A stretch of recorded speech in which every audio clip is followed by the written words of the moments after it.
Good morning, church.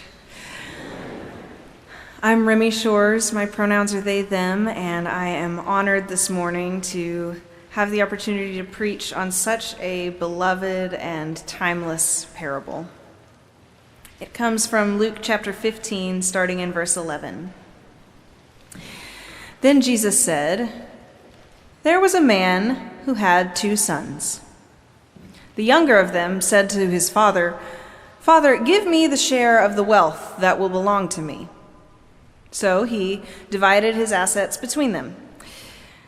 A few days later, the younger son gathered all he had and traveled to a distant region, and there he squandered his wealth in dissolute living. When he had spent everything, a severe famine took place throughout that region, and he began to be in need. So he went and hired himself out to one of the citizens of that region, who sent him to his field to feed the pigs. He would gladly have filled his stomach with the pods that the pigs were eating, and no one gave him anything.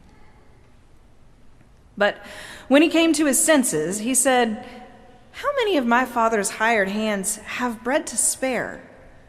But here I am dying of hunger.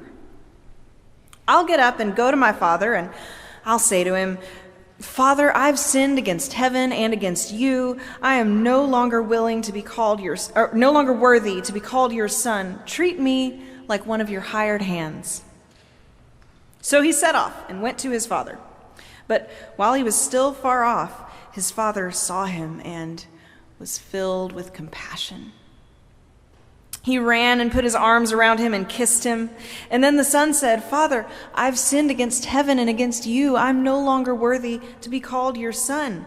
But the father said to his slaves, 'Quickly bring out a robe, the best one. Put a ring on his finger and sandals on his feet, and get the fatted calf and kill it, and let us eat and celebrate. For this son of mine was dead and is alive again. He was lost and is found.' And they began to celebrate. Now, his elder son was in the field, and as he came and approached the house, he heard music and dancing. He called one of the slaves and asked what was going on. He replied, 'Your brother has come back. Your father has killed the fatted calf because he got him back safe and sound.' Then he became angry and refused to go in. His father came out and began to plead with him, but he answered his father, 'Listen, for all these years I've been working like a slave for you, and I've never disobeyed your command, yet you've never even given me a young goat that I might celebrate with my friends. But when this son of yours comes back, who has devoured your assets with prostitutes, you killed the fatted calf for him?' Then the father said to him, 'Son, you're always with me, and all that is mine is yours. But we had to celebrate and rejoice because this brother of yours was dead and has come to life. He was lost and has been found.'" This is the word of God for the people of God. Thanks be to God. We know this story, don't we? It's depicted on our bulletin. It's a classic. We all know how it goes, and we all know what it means. A man had 2 sons. The younger, full of hubris and ambition, asks for his inheritance before his father's even dead.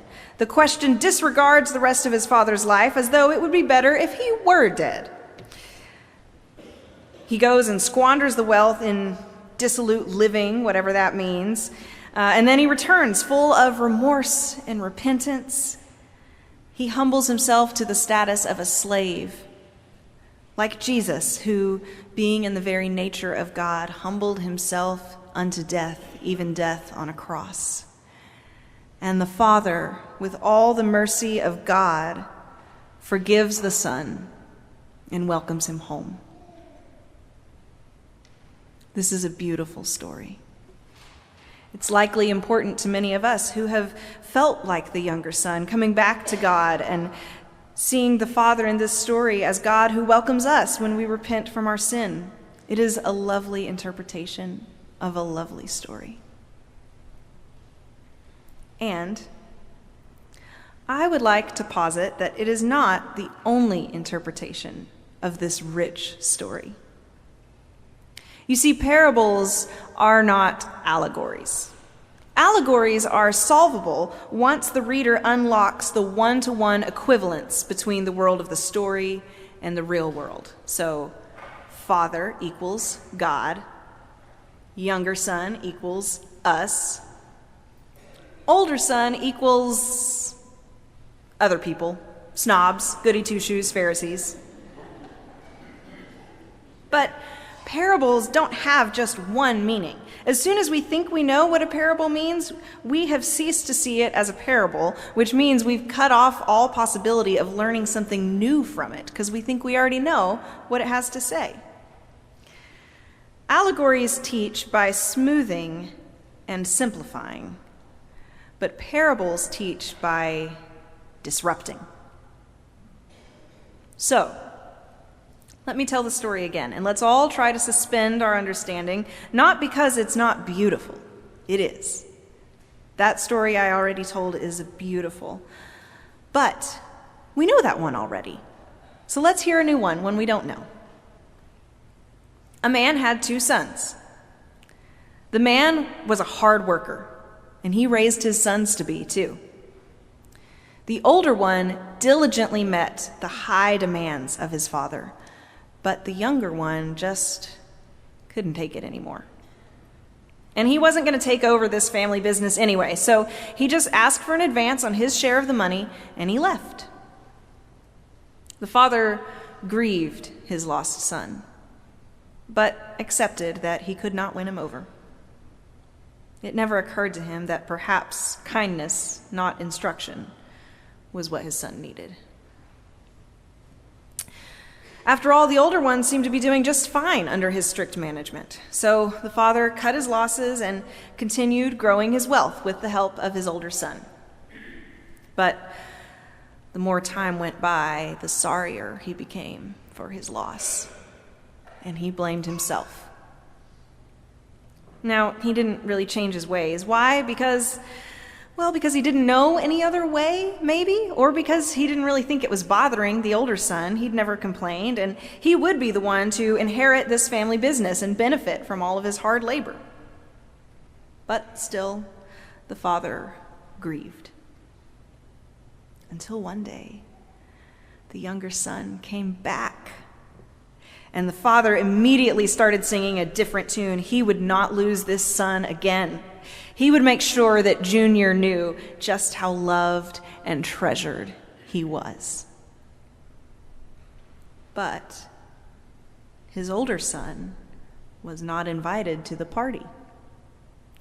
He had to ask one of the persons enslaved by his family what all the ruckus was about. And when he found out, he was enraged. Years of resentment of his father's stinginess came to a head, and he lambasted his father for favoring the prodigal. And the father just stammered in response, but you were always with me. You were never mad. Your brother was lost, and now he's found. And even as he says the words, he realizes that in all his years grieving his younger son, he hadn't noticed that he'd lost the older one too.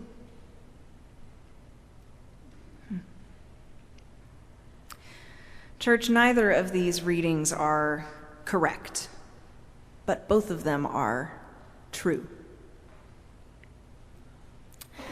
You know, when this passage comes up in the Revised Common Lectionary, that 3-year cycle of readings followed by many mainline Protestant churches, it is, believe it or not, just a touch longer than the one we just read. No, it doesn't have a better ending. I wish I could say that it did, but the next words of Luke's gospel are just, "Then Jesus said to his disciples," and what follows is another parable, even more disrupting than this one. So we'll leave that for another sermon. No, the longer reading from the RCL doesn't take us further into the text. It actually starts earlier. It picks up verses 1 through 3 from this chapter, when the Pharisees and scribes were grumbling and saying, "This fellow welcomes sinners and tax collectors and eats with them." The parable of the prodigal son addresses that objection from the Pharisees. And before we go any further, I just want to clarify that the Pharisees are not bad people. They are very religious people. But so are we. I mean, in a world with plummeting church attendance where most people sleep in or get brunch on a Sunday morning, all your butts are in pews. And I'm even worse, my butt's in a robe. So let us not let ourselves believe that we have more in common with the tax collectors in these stories than with the Pharisees. Regardless of our personal beliefs about God, we are all of us, just by virtue of being here, more religious than most of our neighbors. So, if this parable is about Jesus eating with sinners, then who is the sinner in the parable? Well, as we've discovered, that question is complicated because none of these characters are clearly in the wrong. They all make mistakes and they all have redeeming qualities. I mean, the younger one does say he's sinned against heaven and against his dad, but he doesn't say how. And I'm not sure the story says how either. I mean, asking for his money in advance might be unusual, but it isn't sinful. There's nothing in the Torah that prohibits such a request. In fact, if that was a sin, according to Levitical law, the father would have been equally sinful by enabling it. So, even though this story includes a repentance, none of its actors are clearly sinners. So then why does Jesus use this story to answer the Pharisees' question? But parables don't give answers, remember? They confound. They don't clarify. And in the interest of confounding, if you would be so kind as to entertain just one more curveball, one more expansion on this already lengthy scripture, I would point out that there are 7.5 verses that don't make it into even the longer lectionary version of this reading. Those verses contain 2 additional parables, shorter and simpler parables, ones you probably already know. Those parables are the first 2 parts of a trilogy, and we've only read the 3rd one. The first one is about a man with 100 sheep who's lost one, so he leaves the 99 and finds the one that he's lost. The second is about a woman with 10 coins who, again, has lost one. And so she turns over her house, and when she finds it, she rejoices with all her friends that what was lost has been found. But the weird thing is, the Pharisees' concern is about sinners. But in the first 2 stories, the lost items don't have agency. They don't leave, they don't rebel, they are morally neutral. Lost sheep, lost coins. Now, I'm not saying that the characters in The Prodigal Son don't have agency. They are human. But I am saying that maybe Jesus thinks they're not so much sinners as they are lost. And lost isn't something we do. It's something that happens to us. So, what if Jesus gave parables instead of answers because the Pharisees asked the wrong question? Their question assumed some premises that Jesus was not ready to accept. So his parables function as a 3-part challenge to that premise. Part 1. The parables challenge the nature of the company Jesus keeps. Are they sinners, the parables ask, or are they just lost?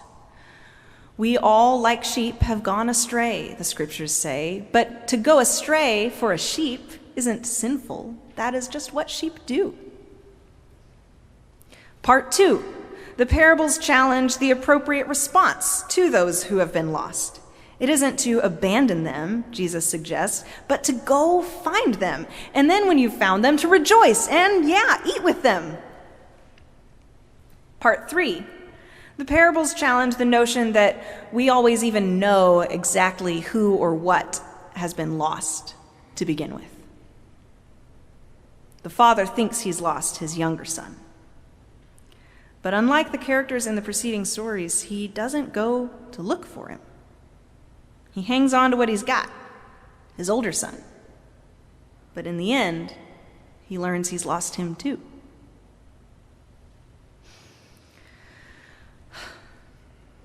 There isn't a simple answer to this story. It wouldn't be a parable if there was. There are a number of things I could say. I could point out that churches love prodigals. We love when someone comes back and tells us how this was their home church when they were younger. They've been gone for many years, but now they've got these kids and they want to baptize them at Plymouth Church and come back to the loving heart of the church that they've always known. Or that they didn't grow up here. Maybe they're lapsed Catholics or something, and they want to return to a faith tradition. And this is the church where they feel at home. It's beautiful. We love a returning prodigal. But what about the people who are still here all this time, I could say, still serving out their terms on boards and committees, still volunteering and helping our staff, still giving of their hard-earned money for the mission of the church? We need to pay attention to the people who are still here, I could say. And I wouldn't be wrong. But what about the first two stories? Leave the 99 and find the one. And wasn't the father's mistake in this one that he didn't go look for what he'd lost? So, okay, we got to get out there and reclaim the lost unchurched, I could say. And that wouldn't be wrong either. But do we even know who is lost and who isn't? Because some of the unchurched out there aren't lost, really. They just belong somewhere else, and that's okay. There's nothing wrong with that. And some of the people who are here are privately suffering, like the older brother, going through the motions of a faith they can't believe in anymore. Do we notice when that happens? Do we notice who we've lost? We got to be more humble and stop thinking we know who needs us and who doesn't, I could say. And that wouldn't be wrong either. Who needs us and who doesn't? But does the lost sheep need the shepherd? Maybe. Probably not as much as the shepherd needs him. Does the lost coin need the woman? Probably not. And I mean, it seems clear that the younger son needs the father, or needs his money at least. But what's unexpected is that the father needs the son. Without the younger son's return, the father never would have known that he'd lost the older son too. Jesus says to the Pharisees, the very religious people, the people who still go to church on a Sunday morning in the year of our Lord 2023, I mean, who does that?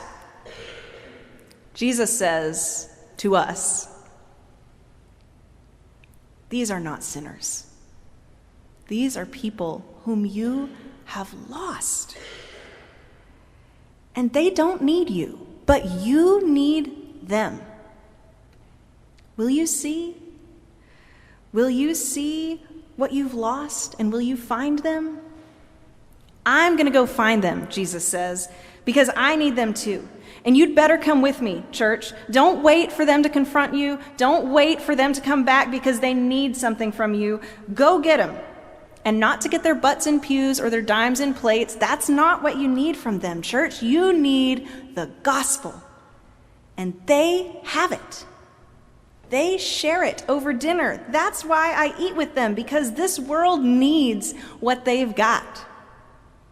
Why don't you come and join us? Yeah, there's room at the tables of these sinners. They will show you what you can't learn in your very religious ways. Those religious ways are how you lost them. And you need them.